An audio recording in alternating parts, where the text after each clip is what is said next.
You're listening to the Zero to Travel podcast, where we explore exciting travel-based work, lifestyle, and business opportunities, helping you to achieve your wildest travel dreams. And now your host, world wanderer and travel junkie, Jason Moore. Hey, it's Jason here with ZeroToTravel.com. A quick announcement before we dive into today's show. This week, I have a special episode for you from the Untold Italy travel podcast. Now, earlier this week, we published an entire show all about planning a trip to Europe, and I thought this would be a great opportunity to zoom in on one of the most popular destinations in Europe, Italy. And Katie Clark, my friend, she hosts this amazing podcast called Untold Italy. You can search for it wherever you get podcasts. We'll link up to it in the show notes. It's a travel podcast full of practical tips and advice to help you plan your trip to Italy. Katie interviews special guests and answers your questions to help you find your own untold adventures. And I love that concept, and I love that she put together this episode, which you're going to hear today. By the way, this is what we call a feed drop. I'm using air quotes in the podcasting biz. I get the privilege of putting one of the Zero to Travel episodes on to the Untold Italy podcast feed. So listeners there can get a chance to see what the vibe is over here and hopefully bring in some more people into the listening community. And we do the same for her. And I only do this when I really think that a show is great and that you're going to enjoy an episode. And this one, Savor Italy, Important Tips for Mindful Travel, I think is an important one because if you're a traveler, you might end up, statistically, a lot of us are going to end up visiting Italy at one point or another. I know the host of this show has been there something like 40 times. I'm talking about Katie, the host of the Untold Italy podcast. And I've been now, 4 or 5 or 6 times, something like that. Of course, an amazing place to visit. So if you want to dive deep on Italy, you can search Untold Italy Travel Podcast, wherever you get your podcasts, or we'll link up to it in the show notes. Please enjoy this episode of the Untold Italy podcast. Thanks for listening. One last thing, we have a newsletter, ZeroToTravel.com/newsletter. You can sign up for that and stick around on the back end. I'll leave you with a quote about Italy to send you off on your day. Enjoy. This is the Untold Italy travel podcast, and you're listening to episode number 234.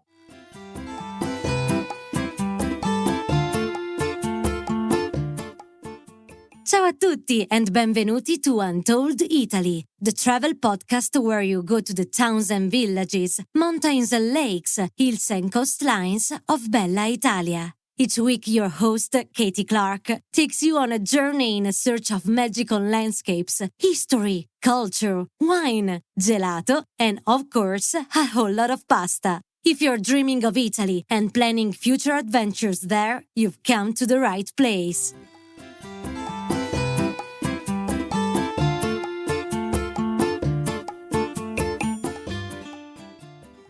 Buongiorno, everyone. Thank you, grazie, for joining us for another virtual trip to beautiful Italia.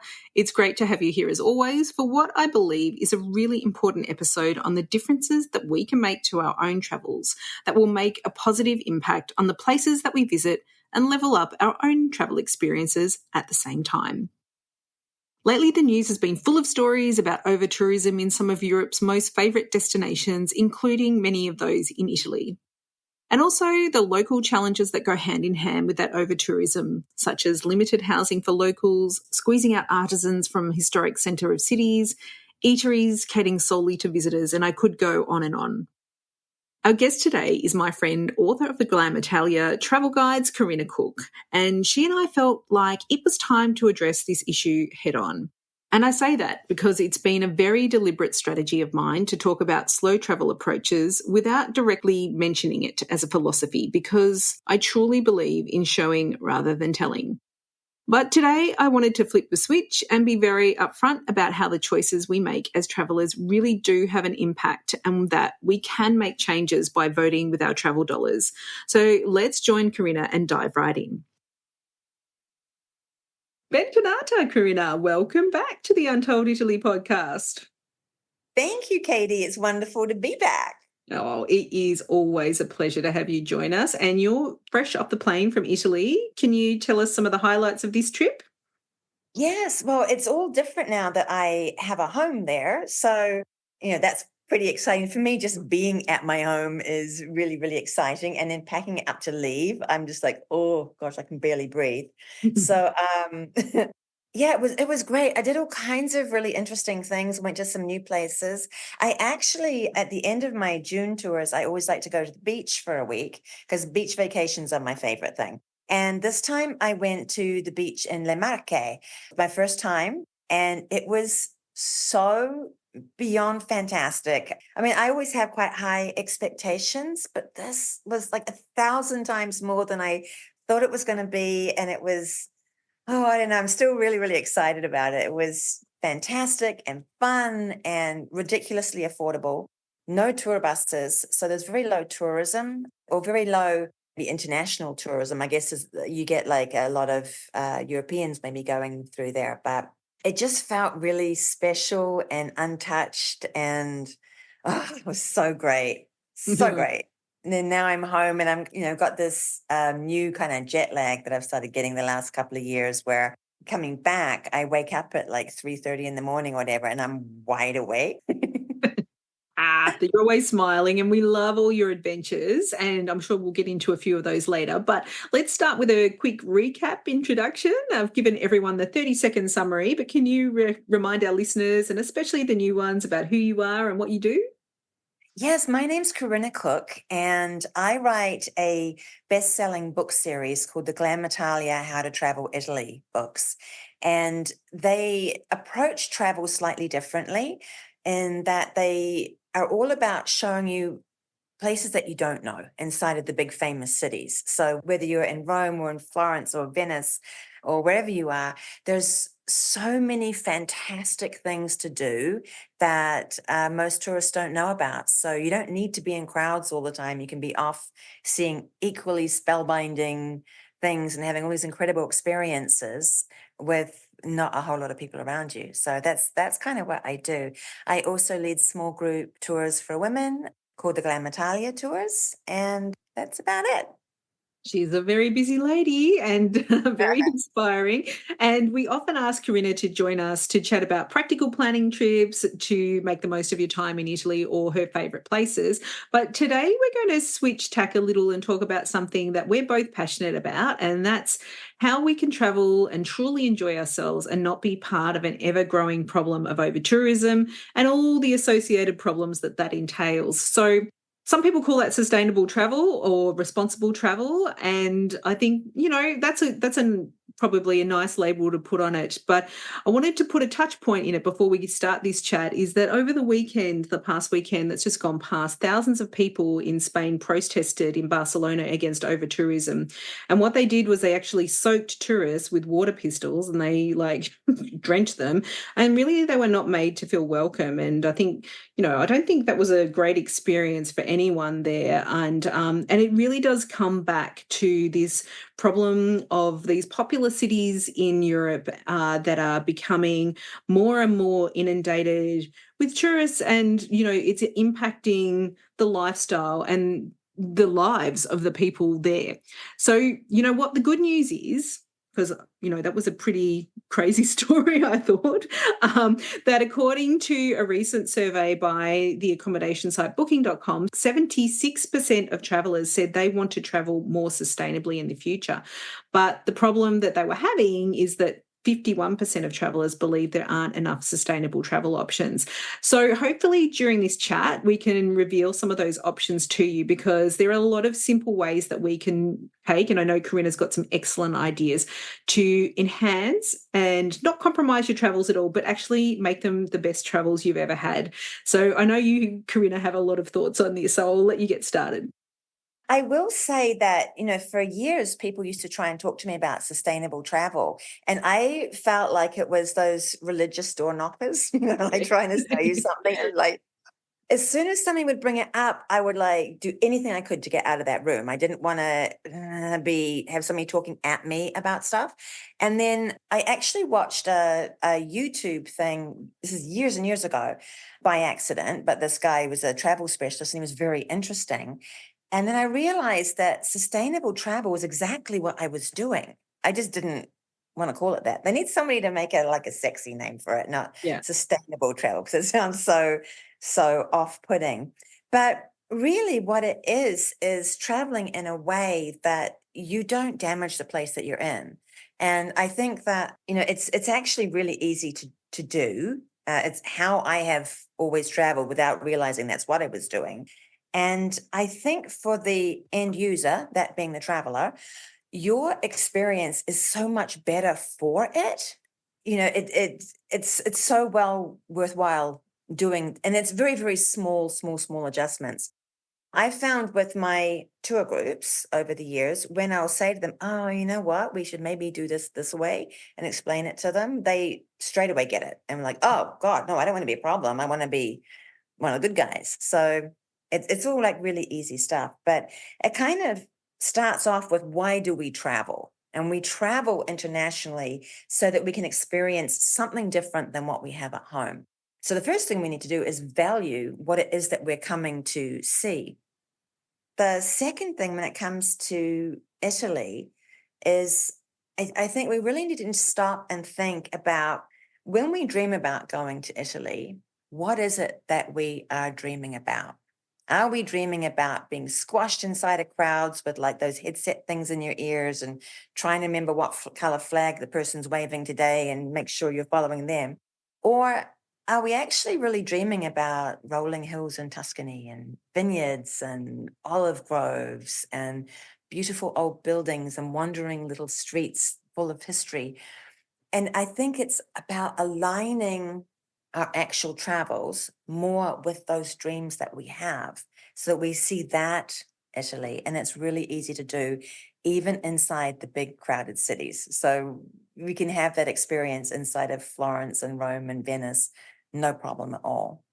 Yeah, and I think really what's happened in recent years especially is that we're actually told what we want very dramatically. Like, you just have to spend, like half an hour scrolling on Instagram and you're basically rolled into what your dreams are. But I think we need to take back some agency around what it is that we actually enjoy and not be told what it is to enjoy, because things becoming more and more homogenized in this world. And I think if you do a quick Google of anything, you're going to come up with a list of things to do in Rome, and the first 10 websites in every list are going to have exactly the same thing. So you automatically, your brain, is just keeps telling you, well, this is what I should be doing. But I think we all have agency, and we can all take a big step back and say, what is it that I enjoy? For me, I love food and history, and they're probably my two main motivations for travel. But some people might love being in nature or exploring. I don't know. I know we had some guests that went to Piedmont, and they love dark magic, and that was their passion. Wow, how cool. Yeah. I think it does get difficult for someone who's coming for the first time and they're thinking, well, what am I supposed to see? And it's really easy to just go, well, I'm going to go on this tour, this big bus tour, or I'm going to go on this cruise and it's going to take me around Italy, and I have these day trips in and out. And I think those are the most toxic ways to travel. Their position is, oh, don't you worry, we're going to show you what you want to see. We're going to show you the things you need to see. And they've got this prefabricated list of places that you're going to see inside of each city that have exactly nothing to do with your personal interests. It's just like push all these people in, and you'll find that all the tour, big tour companies send everybody into these same handful of locations within a city. And so the travelers' end user experience is that they are just surrounded by crowds, and it's hot and it's sweaty and they're tired, and the only food places available nearby where they are overpriced tourist joints. And so they come away from it with a lesser experience. They paid a lot of money for their trip, and they come away with a lesser experience, and they've kind of been part of the problem, because that is just not sustainable.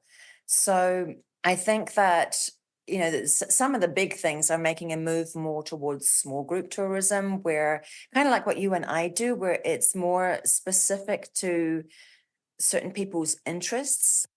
Also, maybe looking a little bit more broadly at some of these cities and seeing what else there is to offer. Now, obviously, if you're going to Rome, it would be madness to not go to the Colosseum. I still go to the Colosseum virtually every day that I'm in Rome. I'll go walking past it and go see it and do all this stuff because I still can't believe that it's there and I get to look at it. But there's so many other things to do as well. So it's just a little bit of exploring, a little bit seeking out a little bit more knowledge, maybe. I mean, if you're really interested in ancient Rome, we have quite a few podcast episodes on the secret things to do in Rome, but I recently went to Palazzo Massimo, which is a treasure trove of ancient Roman art, which is... And were there like 10 other people there? Correct. 10, 15 other people? In the middle of June. It was crazy. And I loved every second of it.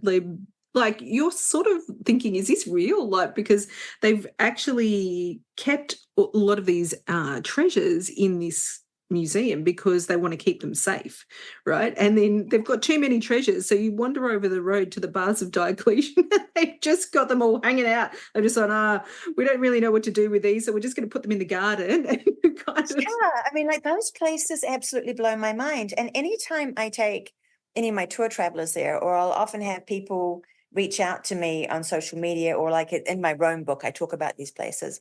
And people will say to me, oh my God, this was the greatest thing. Like I'm getting my heart pounding just talking about it, but you get so excited because you're seeing some of the greatest stuff in Rome and you're the only person there.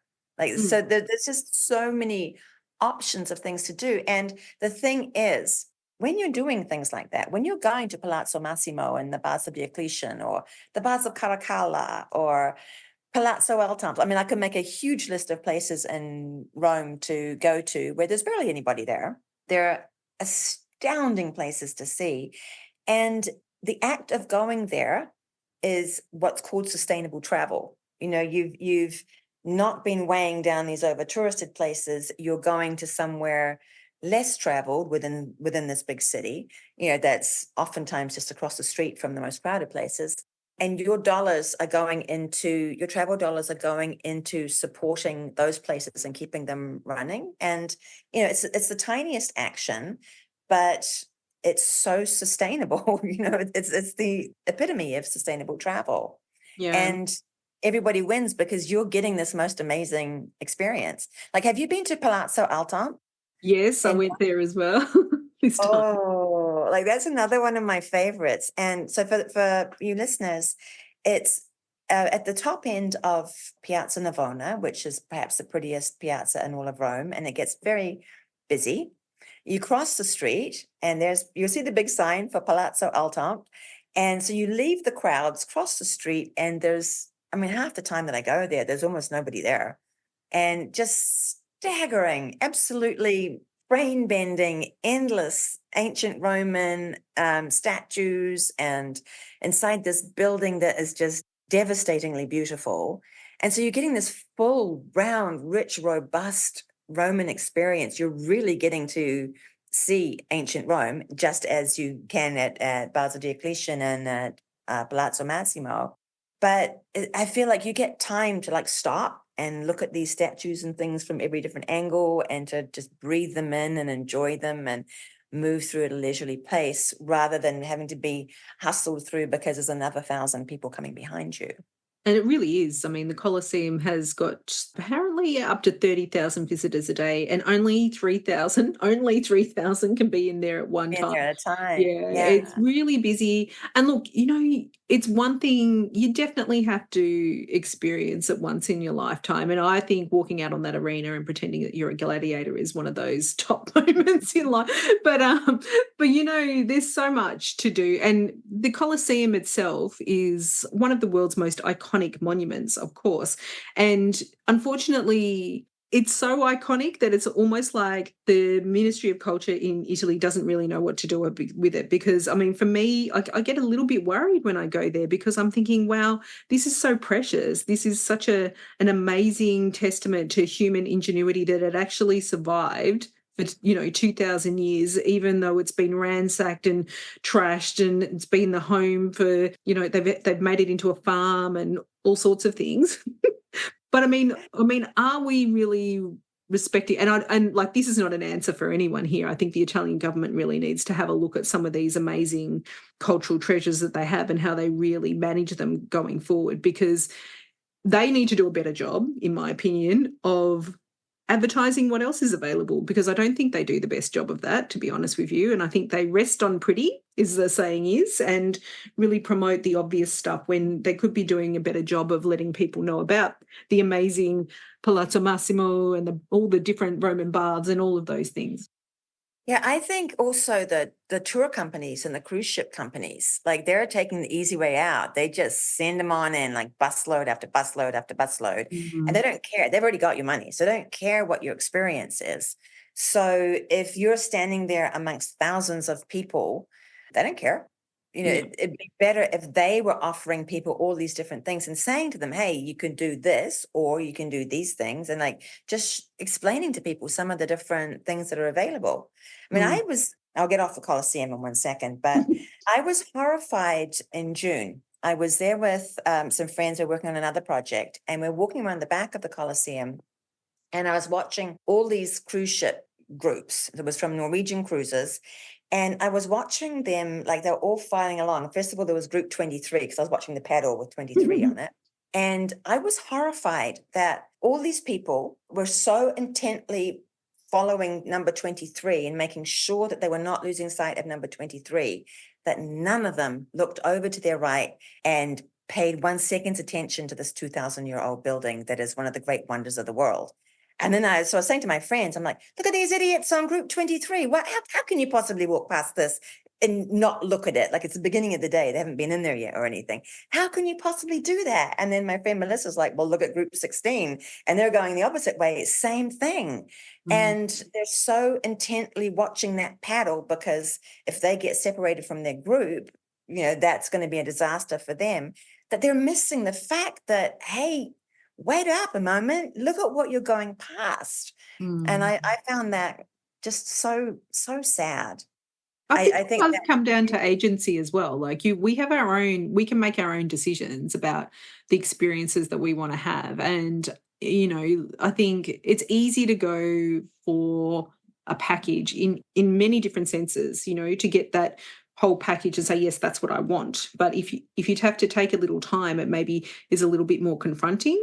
So what are some of the choices that we can make? Well, that brings it around to the next point I wanted to bring up. And if you've heard me here on the podcast before, you will have heard me say this before, but I think it is the most crucial thing when you're planning a overseas trip, when you're planning on coming to Italy, because obviously you've saved up. Like, very few people just, like, write a check and be like, oh yeah, I've got like a few thousand spare, I'm just going to jump on this. Most people have done some saving up and they've done some sacrificing to get to come on these trips. But I think the most important thing is, right at the get-go, when you make that decision that you want to come to Italy, sit down and start writing a list of the experiences you want to have.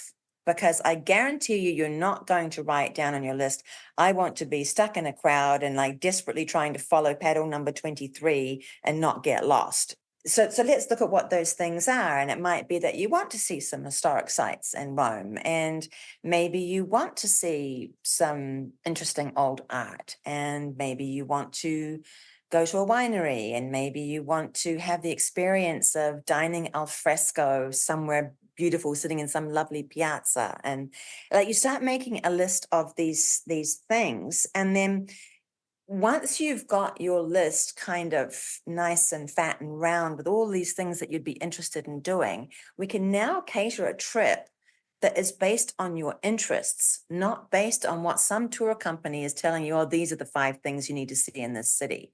And I think that changes everything right there and then. You always hear people say, oh my God, I don't want to go inside another church. Well, that just tells you right there that they were on the wrong trip if it's taking them in and out of endless churches and they're not interested in churches. Maybe go see one, or, like, I always, especially in Florence, I try and get people inside churches because that's where the great art is. But, you really need to be more of an advocate for yourself to actually go and see and do things that you are interested in. I often see, for example, at the Uffizi in Florence, I won't go there unless it's like January, February, just because it's so overcrowded. but it's not overcrowded with art lovers who are bouncing out of their minds going, oh my God, look at what I'm seeing. I can't believe I'm actually seeing this in real life. That's not who's there. It's people who their cruise ship day trip into Rome or into Florence, or their bus trip into Florence, or whatever this thing that they're on there is you have to go to the Uffizi. So they don't have any interest in art, but it's, number 3 on the list. And then after that, they're going to be going to the next thing. And so they're just kind of filing past and taking up space, and bringing this back around to sustainability. That's completely not sustainable. It means it puts too much pressure on these locations, too many people coming in, too much weight on those floors. Whereas if it was only the people that were really interested in the art that were going there, you would have vastly fewer people. And then the people who are not interested in art can actually be spending these hours of their Italian vacation doing something that's of interest to them. And I think that that's so important. I think as well, everyone's sort of on. I remember when I first started this podcast, we talked less about places and places to go and list ticking around places to go. And then we started talking about experiences. But what I've really noticed lately is that people are doing list ticking of experiences. So they're wanting to do a cooking class in Italy. And it's like, well, that's great. And do you really love cooking? Or because if you don't, why are you feeling like you have to do a cooking class? Because it's not the most budget thing that you can do. I mean, I like cooking. I love it, and it's fun, and I like to learn different things. But that's for me because I'm really interested in food, where the produce has come from.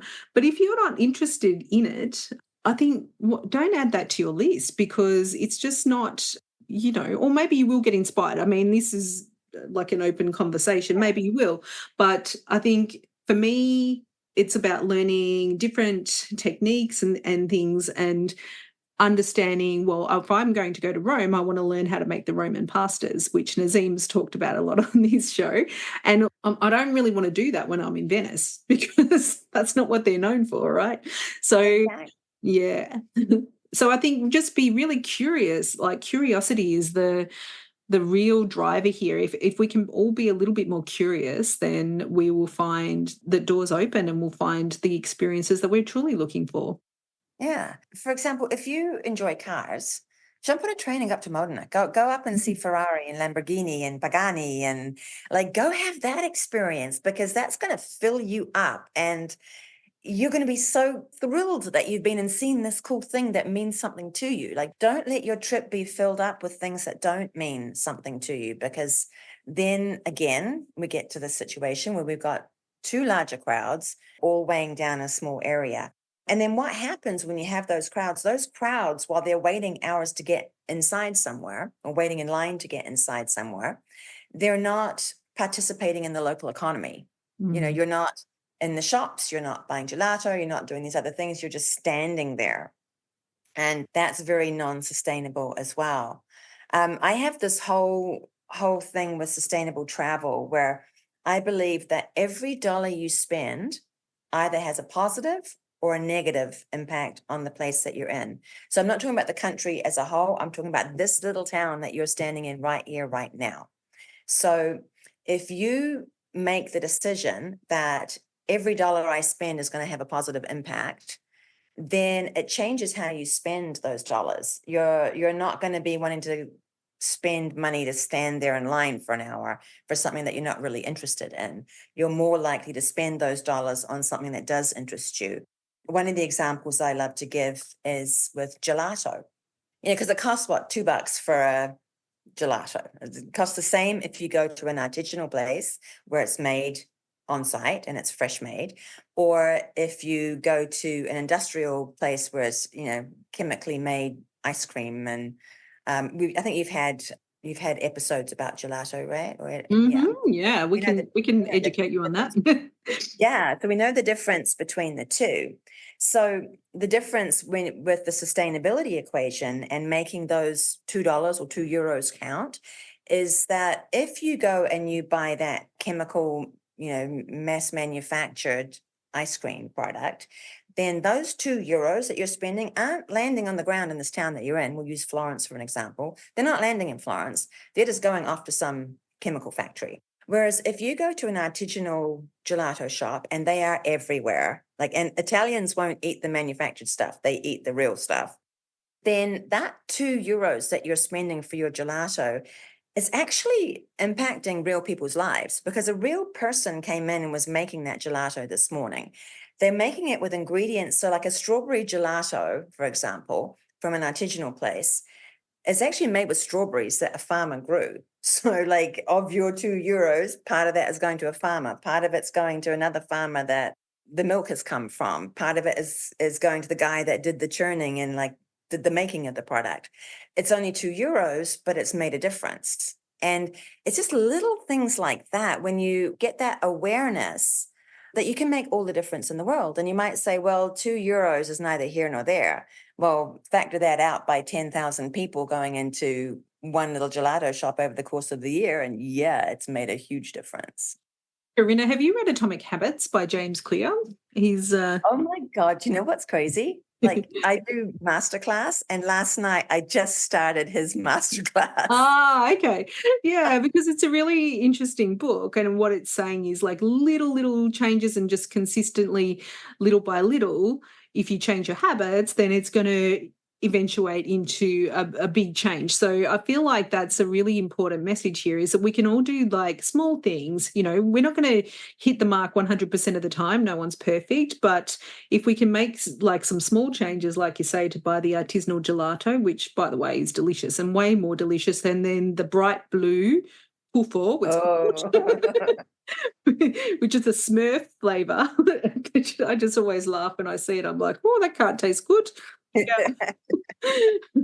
I think every food choice you make in Italy, because again, you didn't fly across the world to come to Italy to eat something that's come out of an industrial sized can. You came over to here to eat real Italian food. So making that teeny tiny choice that you're going to eat where the Italians eat, because they don't eat in the tourist joints, again, you've just changed the equation. So normally the tourist joints are going to cost a little bit more, but let's just say it's €14 for a bowl of pasta. If you have made that decision that you're only going to eat where the Italians eat, and you go into the little local trattoria and you have your pasta there, guess what? You've just changed the world again, because now there was somebody that made that pasta by hand this morning. There was somebody that made that sauce. There's, owners, and they're tend to be owner operated rather than being part of a chain. There's so many humans that have come in contact with the making of that bowl of pasta that is now sitting steaming in front of you. Your end user experience is 1,000 times better, because you're getting the real deal, and it's the real deal Italian waiters that are serving you, and it's a real deal crazy Italian stuff going on all around you. So your whole experience is fantastic. And it's so much bigger than if you stopped at that tourist joint and there's pictures on the menu and ketchup on the table. Or, God forbid, McDonald's. Look, sometimes it's true. Even the most dedicated of Italian food lovers do, after a few weeks in Italy, find that they need to try something different. But you just need to change regions. And if you want to find out more about that, we've got so many podcast episodes on about the different regions and their different food culture and the dishes that they like to eat. And most recently, I've got one on Puglia, which is mind-blowing. It's if you're vegan, if you're vegetarian, Puglia is a place to be. Anyway, yeah, Corinna, food, absolutely. What else have you got? Also, I think making conscious decisions about where you're shopping. And this is one that, again, people don't think about until you tell them. And once you tell them, they're like, oh, okay, I get it. And that is, you don't want to be spending your money in the made in China kiosks, with buying junk stuff that's made in China. You didn't come all the way to Italy to buy some piece of junk made somewhere else to take home as a souvenir. You want to shop at Italian places, ideally shopping with artisans, because part of what is alluring to us with coming there is all these specialty things that they make that they've been making for centuries, that they're brilliant at, that actually involve a human doing stuff versus a machine, in a factory or sweatshop across the world. So again, it's a little thing. And I'll say that to my tour people, if they want to go and buy something at a kiosk, I'll be like, no, that's made in China. Let's go here into this little shop instead. And you got stuff that's all locally made. Again, everyone's straight away like, oh yeah, I want to do that. And they're happy because the thing that they're taking home, maybe it's a lot of my people like buying those wooden cutting boards that are made from local olive wood, and it's tangible and it's real. And I was in Italy and this is from Italian olive wood, and look at this thing I got versus, oh, look at this T-shirt I bought that's made in China and it's going to shrink when I throw it in the wash. So little things like that, just making these little decisions about where you put your money is extraordinarily sustainable, and everybody wins. The town that you're in wins and you win. Exactly. If every time you get out that chopping board, which is probably every day, I feel like us, and you cut a piece of cheese or you're chopping up some vegetables. I mean, that's there you're looking at it instead of like a plastic key ring that's going to break after, Exactly. Or even buying, a hand-painted ceramic cup that you have your coffee in every day. Every day it's going to take you back to that moment wherever you were in Italy where you bought that cup. And I'm laughing because that's what I do. My coffee. Every day in America, my coffee is in a hand-painted ceramic cup that I actually bought in Sicily a million years ago. But every day it gives me that little, I think about where I was when I got it and how fantastic it was. And again, it's the same, like that would have been the same 5 or 10 euros that I could have otherwise spent on some stupid junk. But that 5 or 10 euros, whatever it cost me back then, went right down there, right into that local economy. And again, that is one of the most sustainable things that you can do, and everybody wins. Exactly. So I think the Italians do a really, really good job of making it easy to eat well and sustainably and with local seasonal ingredients. So the thing about Italy is that if you're getting, say, artichokes in autumn, you have to really think to yourself, because artichokes are a spring vegetable. So you can quickly tell, where you are getting that seasonal produce. So that's great. Also with the artisan goods, they've got such a great tradition of that. And everywhere you go, there's either some linens or some ceramics or something, leather, paper goods, so many beautiful artisan wares that you can acquire when you're in Italy. One thing that they don't do very well, and it actually drives me absolutely crazy, is the amount of plastic water bottles that they have. And there is absolutely no need for it in most places. And so what do you think about that, Corinna? So that's actually, it was on my list of things to talk about. And it's something that I do with my tour groups as well. And that is, you have to be conscious of the amount of trash that you are creating. And single-use plastics, like plastic water bottles, they're like the top of the crime list.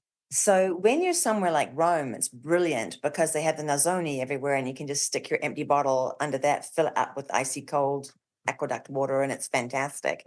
It's not always that duplicatable.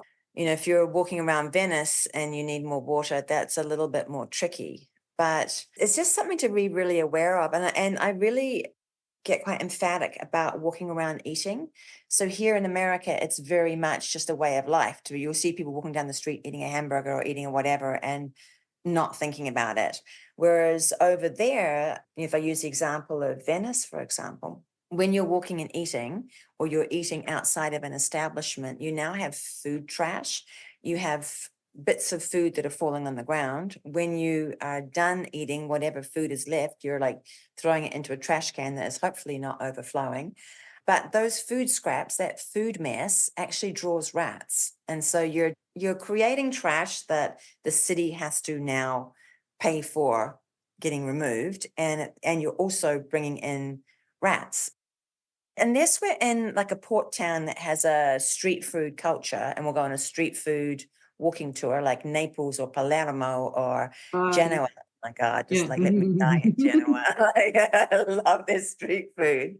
We just did one last year in Catania. We did a street food walking tour that was just nuts. It was so great. So this port towns are really big on street food. Everywhere else, make sure that you're sitting down to eat. Like you're going into an eatery, it's not expensive, and sit down to eat. So you're not creating that excess trash. And another thing too is people will leave all their soap products, and that's another actually environmentally really difficult equation. So I always say to people, travel with travel size body wash and travel size soaps and take it back with you. Whatever you got left, don't leave it there, because again, they now have to pay to clean up your mess, and that's really non-sustainable. Yeah, I mean, one of the things that I just makes me a little bit very sad and a little bit angry actually on our travel planning community is people will actually advise people to buy big bottles in Italy and then just throw it away. And I just, I really, It I really don't. drives me And crazy. And Italians, most of Italy, they work really hard on recycling and on trying to take care of their environment. And so when you're doing those things, it's really making you the ugly tourist. It's just a big part of the problem. Another one that gets me is people doing the, I call all vacation rentals Airbnbs, but doing the Airbnb thing, they'll say, oh, I left food in the fridge and the cleaning lady can have it. It's like, oh, come on. You left food in the fridge because you're too lazy to take it down to the trash.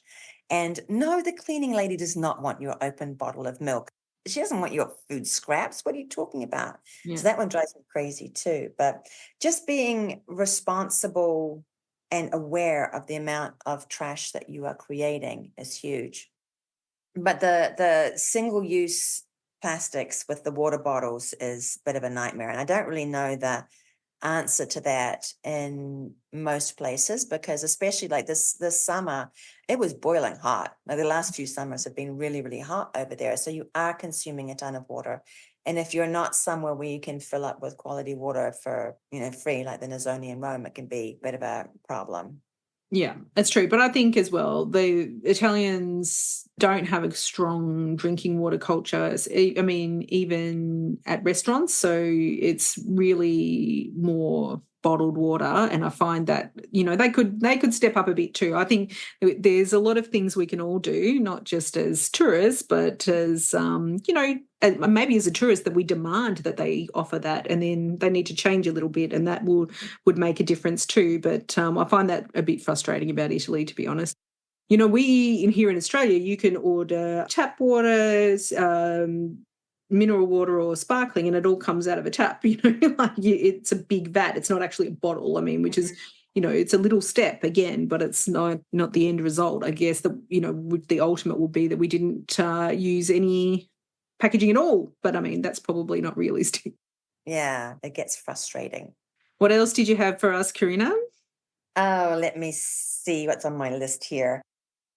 Choosing less touristy locations. And this one is one that when I see people talk about it in social media groups, I kind of get like, ouch, that's a bit mean. But so when you're going for the first time, of course, you want to hit Venice and Florence and Rome and maybe the Amalfi Coast. And these are places that you've heard about all the time. And all of them are fantastic. Like Rome's my favorite city in the world. I wouldn't miss Rome for anything. But there are so many other places as well that, for example, if you're wanting a beachy vacation, which plenty of people talk to me, they want to have that experience when they're in Italy. They want to go to a beach club. They want to be on the water. Italy's all coast. It's magnificent. And they want a piece of that experience. And they immediately think Cinque Terre or Amalfi Coast. And I'm always like, oh, you know what? Let's go a little bit in either direction. There's so many incredible places to go that aren't those two locations. They are great, don't get me wrong, but they get so over touristed, it becomes impossible. It stops being a fun experience. It's not sustainable being there because these little places can't withstand this volume of tourism. But for the end user experience, it's not always that great. And they tend to get quite expensive.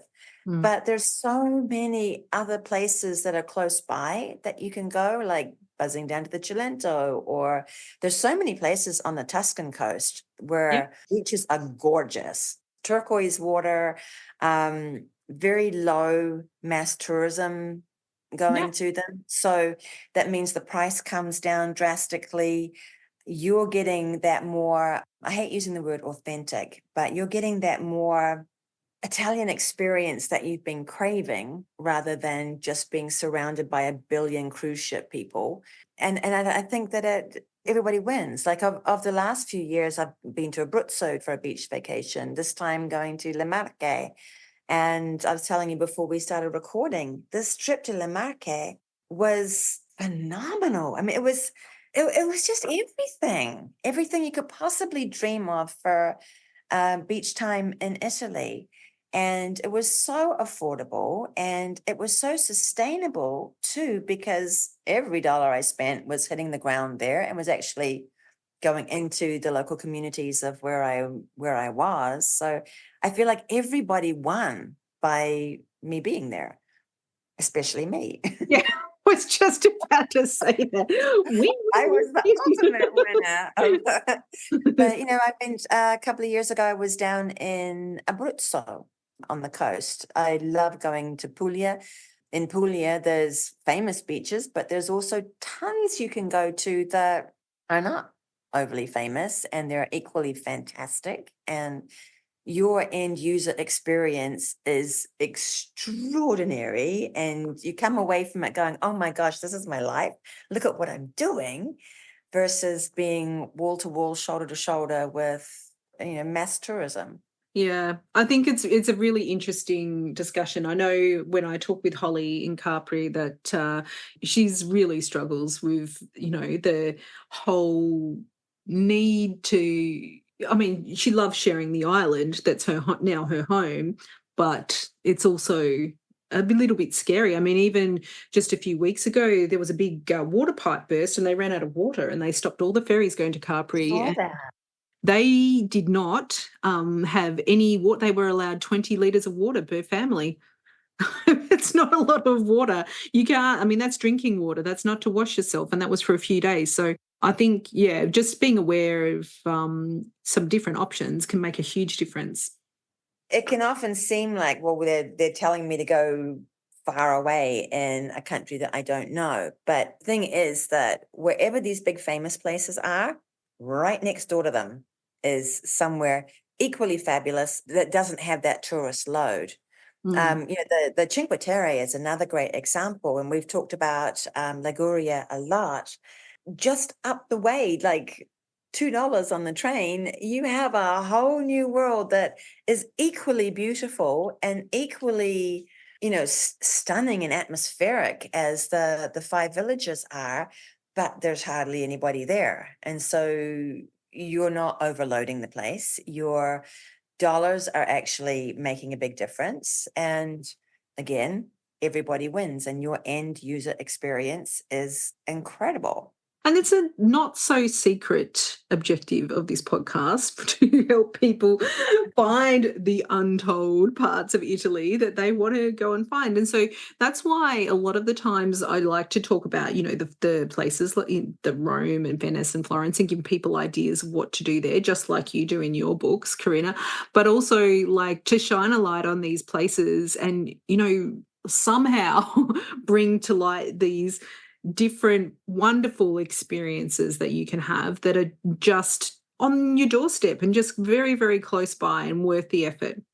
Yeah, and I think too that, I mean, we both do the small group tour model, but I think too, people realizing that there are these other options out there. Now, obviously the whole world can't come on your and my tours because we can't take that many people. We'd love you to. It is supply and demand. So the big tour companies are all about making that money, right? Big time. And they're very good at following supply and demand. So if the demand is there for more small group experiences, they will provide them.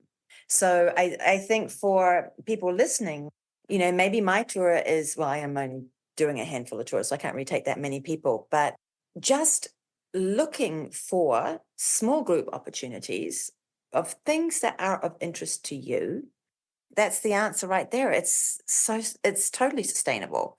And then you find that all the guides that you're working with are local guides, and they've worked hard to get their guide licenses, and those dollars that you are paying them are actually going right down into their local community. It's paying their rent, and it's paying their food and their electricity bills and everything. So you're doing this incredibly sustainable thing. Looking around the small group travel options, or, a lot more people now, I think, are quite happy to plan out their own thing or to do their own thing with a little bit of help with the planning, and just having that awareness that you can go to some different towns, just see some different things. Well, Corinna, I really appreciate all your insight. I know you're really passionate about exploring Italy in just a really conscious and aware way. And it's truly always inspiring to have you on the show to chat about different places, experiences, and overall a different philosophy that we're seeing in the general media. And what I really appreciate as well is that, from my perspective, awareness and action is key. And I really think we need to all keep making small changes. And then if we all do it, we'll make a bigger change. None of us are perfect. I am guilty of buying plastic water bottles. I hate myself for it. Like, the shame when I'm in Italy. But unless we're presented with all the options or they're easy to find, it's hard to be truly sustainable. So I really appreciate you coming on the show today to really explain all the different ways that we can make a little bit of a difference, and therefore a big difference. So how would you like to wrap this up, Corinna? What's the message that you would love to give our listeners? I would say that the big one is make sure every dollar you're spending is hitting the ground in the town that you're in. And then just have that awareness, because none of us are perfect. None of us are going to get it right 100% of the time. But if you're getting it right some of the time, you've just changed the whole world. Just like that. Just like that. So, Corinna, can you remind our listeners how they can connect with you and follow along with your Italian adventures, including your new home in Italy? So, Jelly. Oh, yes. So the best way is to go on my website, which is corinnacooke.com. I have a link there to join my newsletter. I have a massive newsletter that comes out about once a month, sometimes twice a month. And that fills you in on all kinds of different stories. And I tell you about places that I go and places that I've discovered that you might want to add to your travel itinerary or swap something out for. It also has links to my social media accounts. And I will be telling a lot more stories about having a home in Tuscany and all the fun and fabulous things that happen with it. I'm just giddy about it all at the moment. So I'm so thrilled for you. It must be so wonderful to finally have a place in Italy that you can call your own. Just absolutely delighted. Yeah, it is. I love it. Grazie, Corinna. Thank you so much for joining us on Untold Italy. And let's chat very soon. I love chatting with you. Likewise. Thank you so much. And bye, everybody. Ciao, ciao. It's fair to say that the hordes of people we've seen swarming monuments and cities aren't what most of us imagine when we're planning our dream trips anywhere in the world, and least of all, Italy. Those scenes remind me that we always have choices when we travel, and that we can choose what might be the obvious and best advertised choices, or that if we dig a little deeper, we might uncover something a little more magical.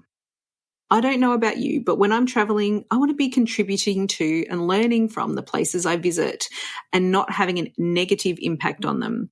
And I've found by making a few small changes, not only can we enhance our own travel experiences, but we can also have a positive impact on the economies and lives of the locals where we visit. And I hope you've learned a few tips and tricks about that today. I also believe that companies offering services in those places will respond in kind.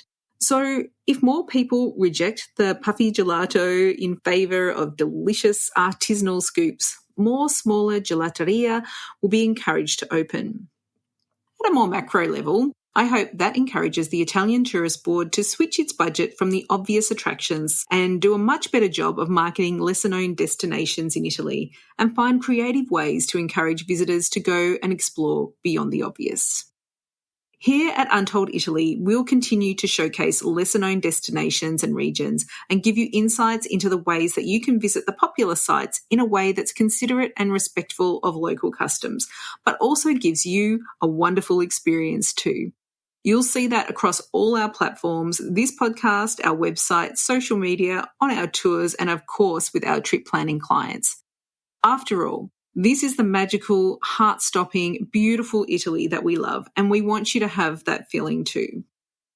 If you'd like more information on the tips we shared today, a downloadable transcript and the links to Corinna's website and more, head on over to the episode show notes at untolditaly.com/234 for episode number 234. Grazie mille. Thanks for all your ongoing support of Untold Italy. We truly appreciate all of you, our listeners, joining us from around the world. We would love it if you help spread the word so we can reach more Italy-loving travellers just like you. And the best way that you can do that is by leaving us a rating or review in your favourite podcast app. We'd love it to be 5-star. Or forwarding this episode onto a friend who also loves slow travel in Italy. Next episode, we're visiting one of the world's most iconic monuments to get the lowdown on how to make the most of your visit. But until then, it's ciao for now. The Untold Italy podcast is an independent production. Podcast editing, audio production and website development by Mark Hatter, production assistance and content writing by the other Katie Clark. Yes, there are two of us. For more information about Untold Italy, please visit untolditaly.com.